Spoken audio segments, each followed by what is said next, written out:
to go out to the Buppies Catering and Bartending Hotline and talk to the former 12th man from Texas A&M football, Cullen Gillaspia. Cullen, how are you doing?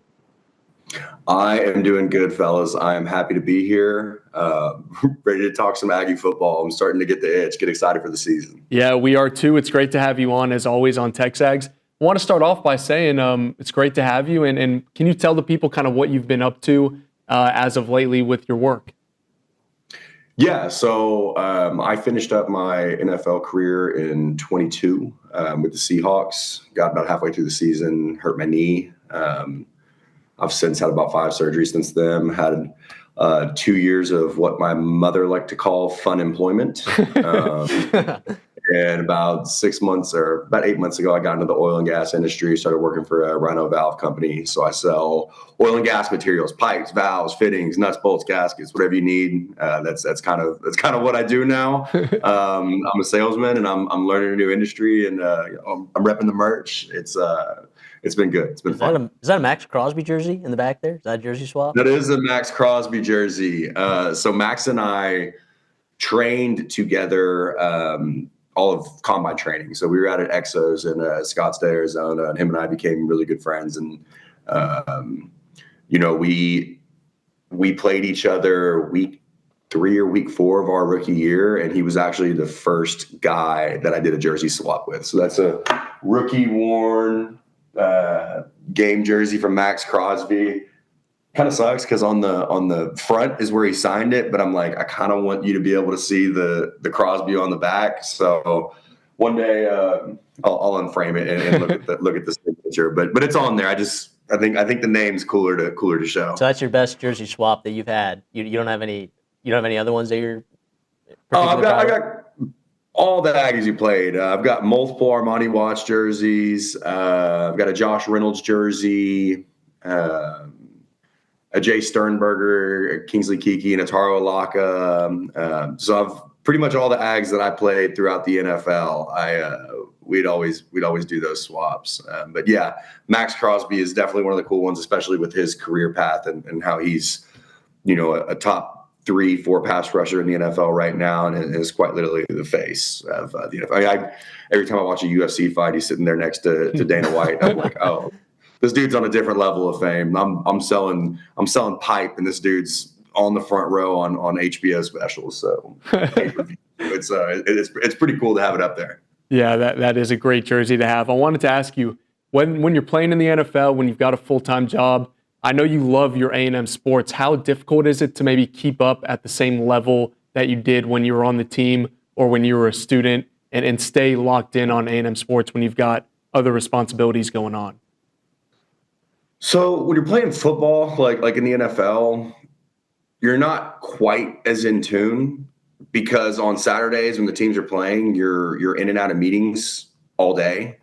So it's a little different. It's harder to keep up quite a bit, and you've got so much on your plate with your team and what you're worried about. It's a lot of just talking trash in the locker room. I remember in 21 when we beat Alabama, we went into our nightly meetings, and we were up like 14-0, and I was playing for the Giants at the time, and it's a whole Southern staff, so there was probably 10 Alabama guys on the roster, and I can remember going into nightly meetings being up 14-0, thinking like, oh God, like we're gonna come out, just the battered Aggie syndrome, like we're coming out, we're gonna be down, like don't talk any trash, don't do anything. And then you come out of the meetings and you're getting your hot fudge sundae the night before the game. You're looking at them like, oh, we are up. Like it was one Aggie versus 10 Alabama guys, and even though I never personally beat them, it was sweet to sit there and look. I mean, half the staff had coached at Alabama, so it was a lot of fun. It was me with my guns out, looking at the entire team, but.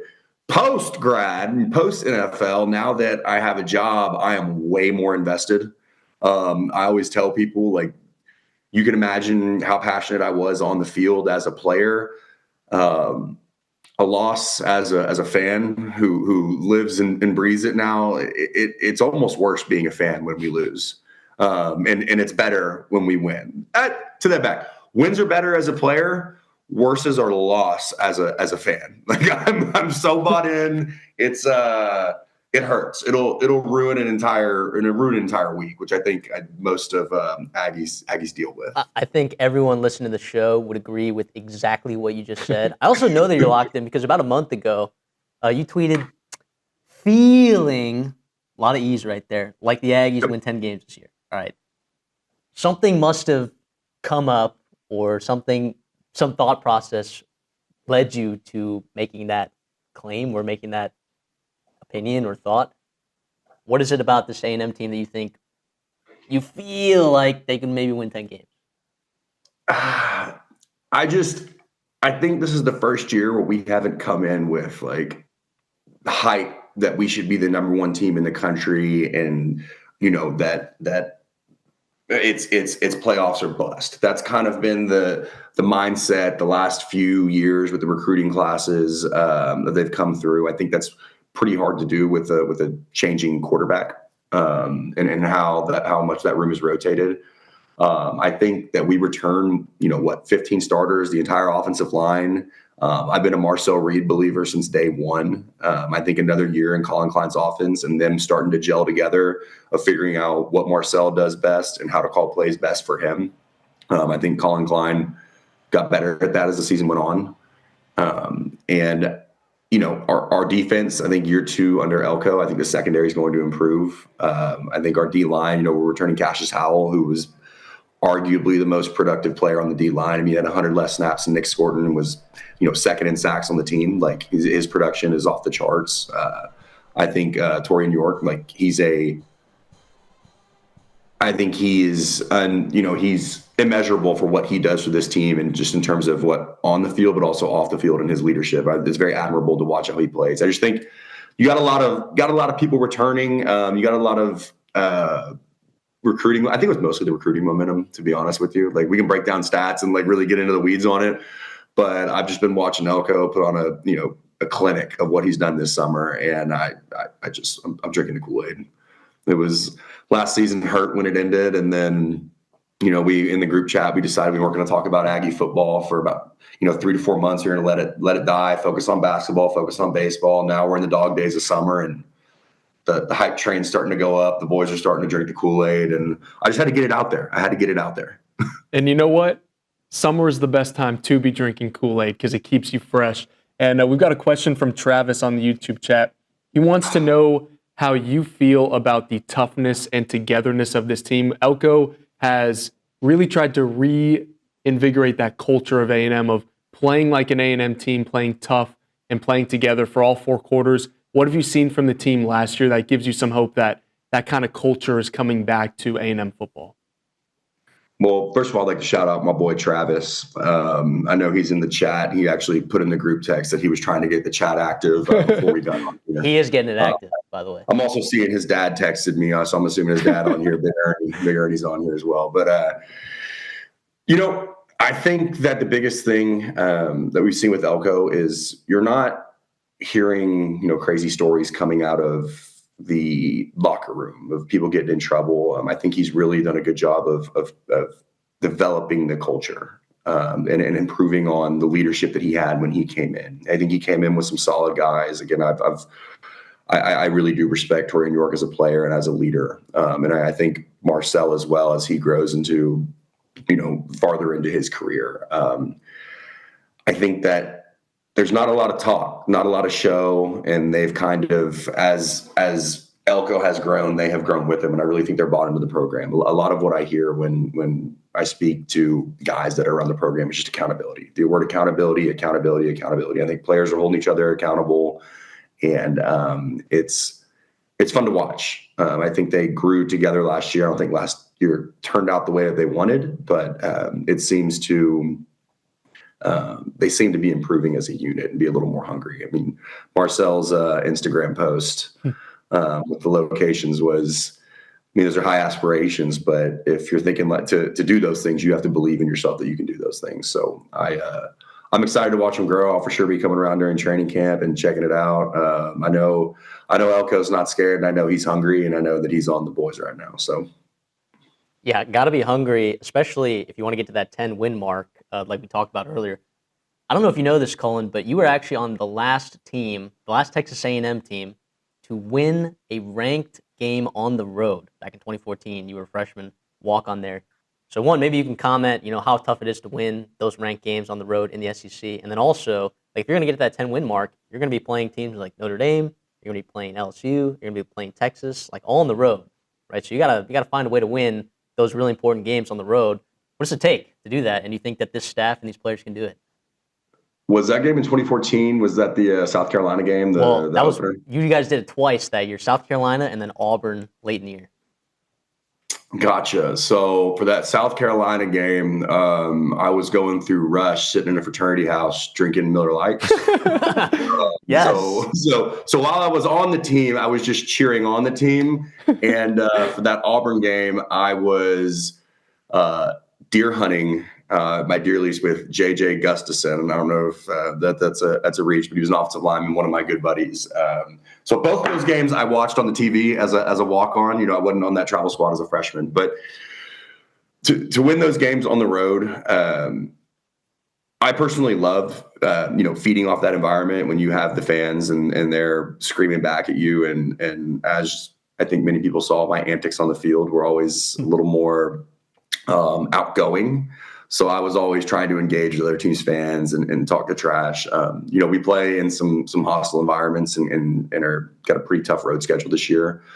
I think that's where you start banding together as a team and you find your toughness that they're talking about. The accountability, the toughness, that will to win has to come from within the team. You're not feeding off the stands, you're not feeding off the crowd, you're not feeding off the energy of Kyle Field. All those are great things, but I think the noise factor on the road, I think a lot of people, it's hard, but like teams, you prepare for that. And fans have a big impact on the game. It's just when you're on the road, you have to find it from within your team. Like you can't focus on the surrounding area. And I'm hoping, I don't think, it hasn't been a flashy offseason outside of the recruiting front. Like I think that these guys are really looking inward to become the best team that they can be. And that's about what I would say on that. Yeah, you overlapped with Coach Elko during your senior season, and it was his first season as the defensive coordinator here in 2018. What do you remember about the way he carried himself in 2018 and how he was in the locker room and with the team that year? And are you at all surprised to see him now, just 7 years later, the head coach in the same spot? No, absolutely not. The intensity that he carried and the way that he connects with his guys, I think you see time and time again when he was a defensive coordinator of, former players, Buddy Johnson, Leon O'Neal, Ataro Alaka. Everyone's always talking about those Elko second half adjustments, Elko second half adjustments. It's the way that his players respected him and want to play for him and the way that he can communicate with them is very, it's special. It's special. And I spent about 3 days on the defense before they switched me over to offense. So Coach Elko and I's relationship was a little more personal than it was, coach and player, considering I was, getting, coached by the offensive staff more. But I know that there's a deep respect for the players that play for him and the way that he coaches. I think year two in the system with, a couple of the guys or, a quarter of the team being under him when Jimbo was there, knowing what was kind of going on and what they were coming with. But I think now after a year in the system and then being able to see how he works, gelling with, again, like Marcel and Colin Klein, gelling with Coach Elko's offense, and more particularly the secondaries. That's, Elko's a secondary guy. Them gelling together, I expect to see pretty big improvements across the board. I think that just happens naturally as coaches and players grow together and progress. College football is changing significantly. Like in the last month, we've seen the House settlement go through. We're seeing like monetary compensation for players. But like one of the big things that, came out of that is roster limits, right? Like Texas A&M last year had about 143 players on their roster, and now they're going to have to limit roster sizes to only 105. Granted, these are full scholarship players, but as a walk-on yourself, like that seems pretty significant, right? In your eyes, like what did being a walk-on mean to you? Like, and what is that going to be like taking it away from a lot of these college programs? I totally agree. I can remember, I'm not sure, I'm not too privy on the details of how this has changed over the past few years, but I can remember going into training camp as a freshman walk on. It was a big deal for me because I made, I believe what they call was the 105 or the 110. So only like 105 players or 110 players. I think it was the 105. I made the 105 roster, which meant only 105 players could go to training camp. And I remember, some of my walk-ons that I had grown close with over that first summer of training didn't get that training camp invite. So I'm not exactly sure how there was 140 guys on the team. I'm not exactly sure how many were on the roster when I was there. From what I recall, I feel like it was only like 85 scholarships. I'm not sure can they go up to 110 scholarships now? 105 is the number that they're throwing around scholarships, and I think that's also Yeah. just the roster limit too. Like you're not allowed to have more than that, even in Yeah, I mean, if you're scholarshiping 110 guys, I mean, I think it goes both ways. Being a walk-on, you have a chip on your shoulder. You get to go, hey, I'm not getting paid for school here. You're basically a glorified hitting dummy for a year, and then you go into spring training, and you're like, oh yeah, like I'm playing with the ones, I'm playing with the twos, I'm getting some time, and then the new recruit comes in, and you get. And so there's definitely, it breeds a certain sort of grit about you, knowing that like, hey, if you're going to stick it out, like it's going to be tough.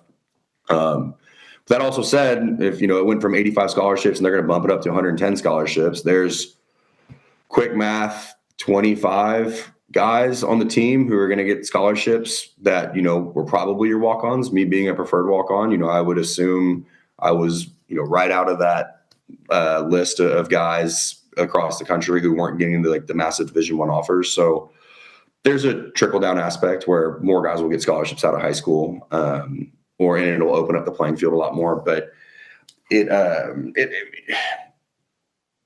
it'll be tough, or maybe your teams will do, hey, we're going to do 100 scholarship guys, then we're going to offer 10 scholarships to walk-ons. Like I don't exactly know what the future is or how it's going to work.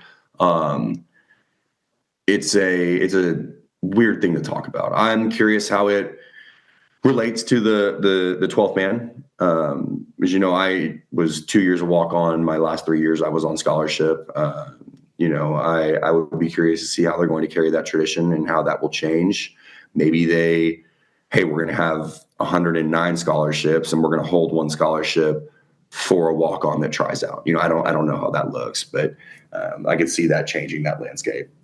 Cullen, before we let you out of here, you mentioned being outgoing on the field, and I would definitely say you've carried that over to being outgoing on Twitter and how you follow A&M sports. Do you have a favorite outside of football that when they're on, like you got to watch, you got to tweet about it and kind of react to what's going on, if you've got a favorite sport outside of football to watch?